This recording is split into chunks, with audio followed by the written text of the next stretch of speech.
During my days of being an active detective, I was a specialist in psychological and sensitive cases that can't be described with scientific logic and reason. I and my assistant Lewis once got a case that made us lose our minds. It was a case of a 33-year-old woman who used to get bruises all around her body whenever she woke up from her sleep. But strangely, the bruises used to disappear within a few moments, leaving only scar marks on her skin and physical trauma. When I heard about this strange case, it sounded too stupid for me to believe. Still, I accepted this case, out of curiosity and due to Lewis's enthusiasm and active involvement.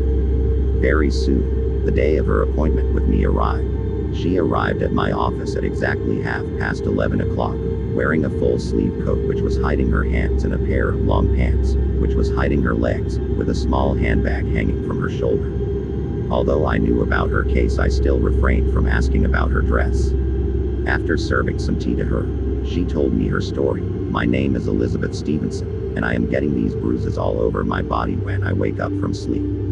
Already knowing her story, I replied, Yes, I have heard about it, but how are you receiving those bruises in your sleep?"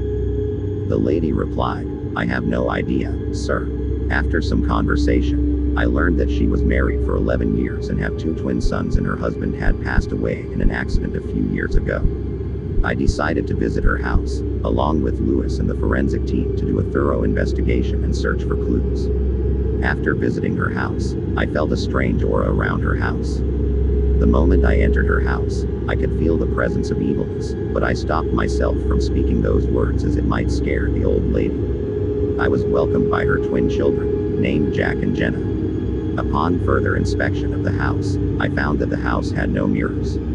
I found it very much odd that a woman has not even had a single mirror in her house. Lewis believed that a single mother must need to do some work to feed her family, but having those bruises all over her body, she must need a cover to hide them. Without a mirror, it was next to impossible. I asked Elizabeth about it, to which she replied that she never needed a mirror before, so she got habituated to it. Though the answer was not at all satisfactory, I continued with my investigation. After completing my inspection, I somehow felt something is wrong about our so-called victim, so I decided to talk to the residents who used to live there. After a few visits, I found that the twins never went to school, but rather stayed inside the house. At first, I thought that Mrs. Elizabeth was too overprotective towards them, but after a while, my suspicions grew stronger. Suddenly an idea struck me. Immediately, I called Lewis and ordered him to bring the police to Mrs. Elizabeth's house. Lewis was confused as hell about my decision. I replied, "I will explain it to you later, but bring the police as I have got the case solved and I know who the culprit is." On arriving at her house, I asked Mrs. Elizabeth, "You know who the culprit is, don't you, Mrs. Elizabeth?" Upon hearing it, Mrs. Elizabeth was both confused and surprised. I asked her, "Mrs. Elizabeth, what happened to your husband? How was he killed?" Upon hearing this, Mrs. Elizabeth replied, "He died in an accident, but he was not killed." I replied, "In what kind of accident he died?" She was struck with awe by that question. "Mrs. Elizabeth, I know it's hard to hear and it might be confusing, but your husband never died in an accident, rather it was you who killed him." I saw tears in her eyes and she kept on rejecting my accusations. "Do you remember anything about the time you spent with your husband?" To my utter surprise, Mrs. Elizabeth couldn't answer my question. "Well, I believe that you have forgotten all of those things due to various harsh experiences and physical trauma that you have gone through. That's why one day, you decided to end things once and for all."